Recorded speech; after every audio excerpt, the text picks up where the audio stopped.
When two lines meet, they meet at some sort of angle, and there is a special angle at which two lines could meet that we give a special name. Two lines are said to meet at a right angle if all four of the angles that they form are the same size. So these are the four angles formed when these two lines meet, and you can see that these angles are all the same size. They're all square corners. They're all right angles. When two lines meet at a right angle, we have a word for the relationship that the lines have.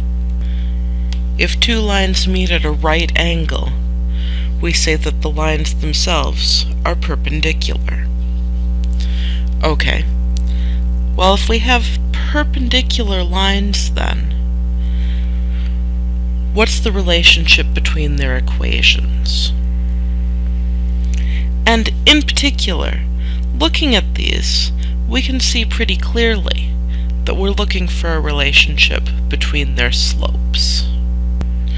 Okay, let's look at this pair of perpendicular lines again.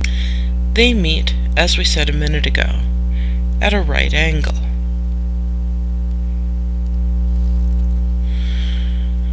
Now, when we were finding out about the slope, we looked at these triangles formed by our lines, and we discovered that those were right-angled triangles. And we talked about triangles being similar.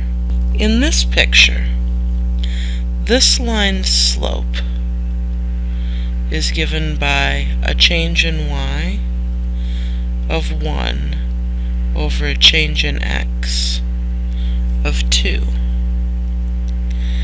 And this line's slope is given by a change in y of negative 4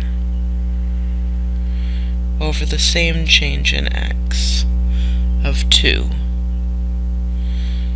We can simplify that fraction. That's negative 2 over 1.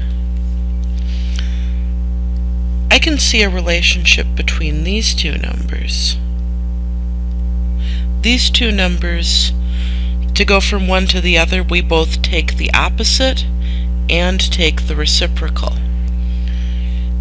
Is that always going to happen, or is that just a coincidence here? Well, look at these triangles again. Right? It's pretty easy to see that these angles are going to be equal. And these two angles are also going to be equal. And so my upper triangle here and my lower triangle here are going to be similar. By computing through the ratios in the similar triangles, we really do find that this will always happen. And it's also intuitively appealing, right?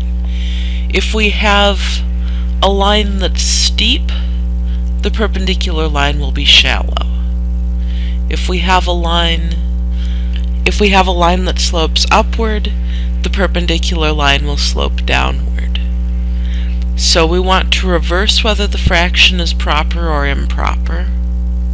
We want to reverse whether the line slopes upward or downward.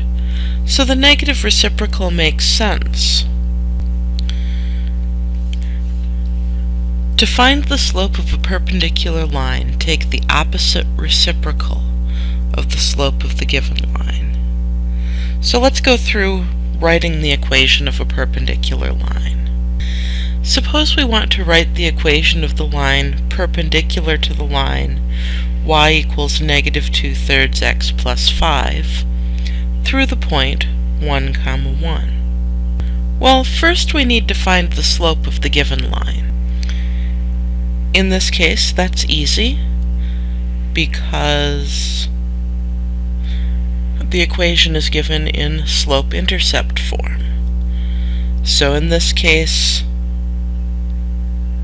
the slope is just negative 2/3. Now we want to find the slope of the perpendicular line. So the new slope, the opposite of a negative number is a positive number, so the new slope will be positive. The reciprocal of 2/3 is 3/2. So that's going to be the slope of our perpendicular line, positive 3/2. And finally, write the equation of the new line in point-slope or slope-intercept form. In this example, we are not given the y-intercept, so we'll use the point-slope form.